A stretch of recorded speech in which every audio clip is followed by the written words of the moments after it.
Barlow speaking. Yes. Someone to work part-time? Why, yes, I'll send someone down to see you. Someone who'll do the caliber of work you expect. Goodbye. Work. There's a word that's used much more than it's understood. As counselor here at our school, I get to hear and see a great deal about work and what it means.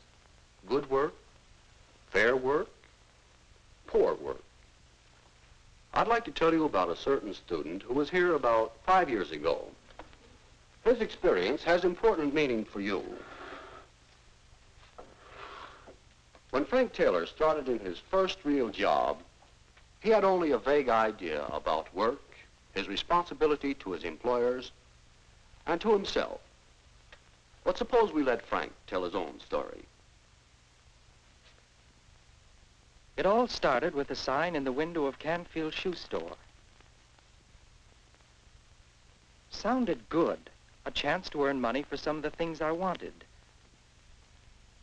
So I talked to Mr. Canfield. We got along all right and, well, I got the job. It wasn't bad for a week or so, but then I began to get bored. It was just put shoes away, day after day. Put shoes away. Put more shoes away. Nothing ever broke the routine. All I did was put shoes away. And then the pay I got. Huh. That wouldn't buy many of those things I wanted. The shoe business was no good. And just because I got to work a half hour late now and then, I didn't understand why Mr. Canfield should get mad. When I had a customer, it was tiny shoes on big feet.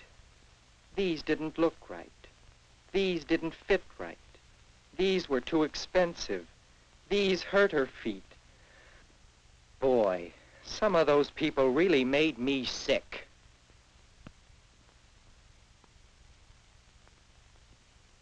I didn't last very long.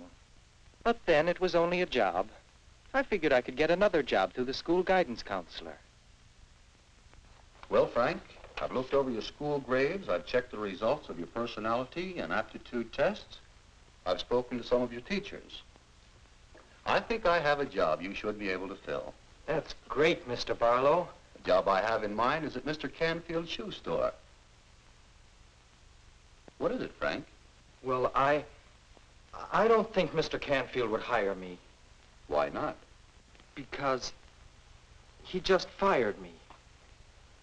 Haven't you got a different job, maybe, somewhere? Just a minute, Frank. If Mr. Canfield fired you, you might have the same sort of trouble somewhere else. Would you like to tell me about the job and what happened? Well, nothing happened. The job was just dull and routine. The same things every day. I was just bored with it. You know, Frank, I don't think there is such a thing as a dull job. But suppose you tell me what you think is interesting work. Oh, I think it would be exciting to be an architect or an airplane pilot. Yes, those can be interesting jobs. Or they can be dull and routine, too, depending on your mental attitude. Why do you suppose an architect finds interest in his work? Because he does something important. Designs houses and buildings and bridges and lots of things. Yes, an architect does help to make things that people need. And he can look with pride on the completed structure. And the pilot provides transportation that people need. He can be proud of his skill and his record of safe flying. But what about, a teacher? Can't she be proud of her service to the community? Are druggists important? Where would you be without them? Or without fishermen? Or chemists? Or bank clerks? Or shoe salesmen? Don't they do something useful, something important for people? Look, Mr. Barlow, I didn't take that job to do anything important. I just wanted a little spending money. Any job, piloting a plane or selling shoes, is as important as you make it. If you think it's not important, whatever it is, you'll soon become bored with it and do it poorly.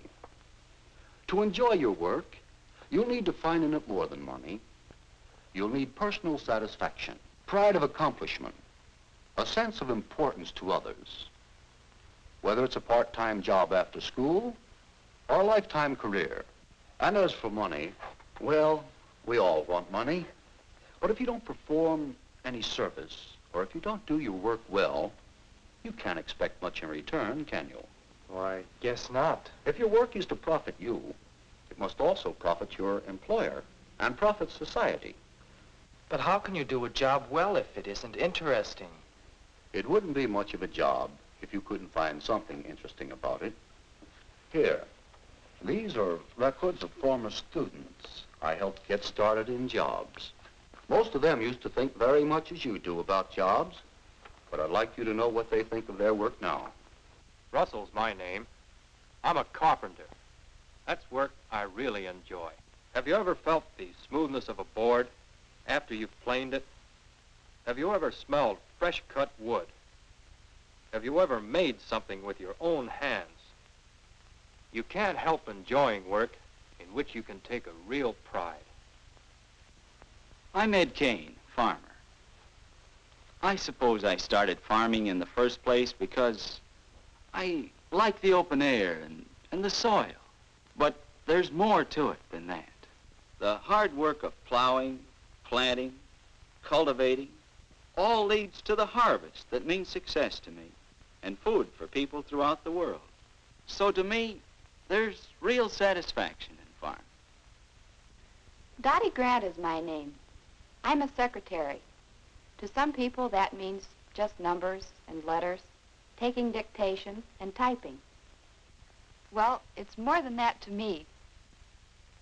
The work that passes through my hands means work for men in factories, keeps railroaders busy shipping our goods, and gives salesmen something to sell. My job is important to many people, and to me. I'm glad to say that I enjoy doing it as well as I can. Enjoy doing it as well as you can. You see, Frank, there are many ways of looking at a job, any job, with pride and pleasure. All right, now let's see what other job we can find for you. Or, Mr. Barlow, do you think Mr. Canfield would take me back if you asked him to? Well, after Mr. Barlow talked Mr. Canfield into giving me another trial, I found new interest in that job. It was easy to get to work on time, and when I really applied myself to my work, there was nothing dull or routine about it. It wasn't long before I began to see how much other people depended on fellows like me to give them properly fit shoes. Shoes that would wear well and look well. I became proud of the fact that I was building a circle of personal customers, people who came to me regularly for all their shoes. So in him, Mr. Canfield was willing to give me more responsibility and more pay. It was no longer just a job. Because I had found interest in my work, naturally I did better work. I became more valuable to Mr. Canfield and to his customers, and of course, to myself.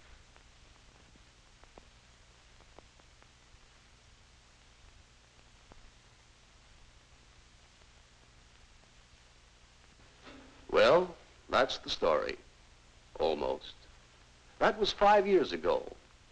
The reason I told you about Frank Taylor is that he called me just now. He needs a part-time helper. You see, he's manager of Canfield Shoe Store now. Does this begin to sound like fiction? It does happen. It happened to Frank because he found interest in his work and satisfaction in doing it to the best of his ability. Every day, someone, somewhere, learns that more money and more satisfaction are the result when you stop thinking about just the job and begin thinking about work.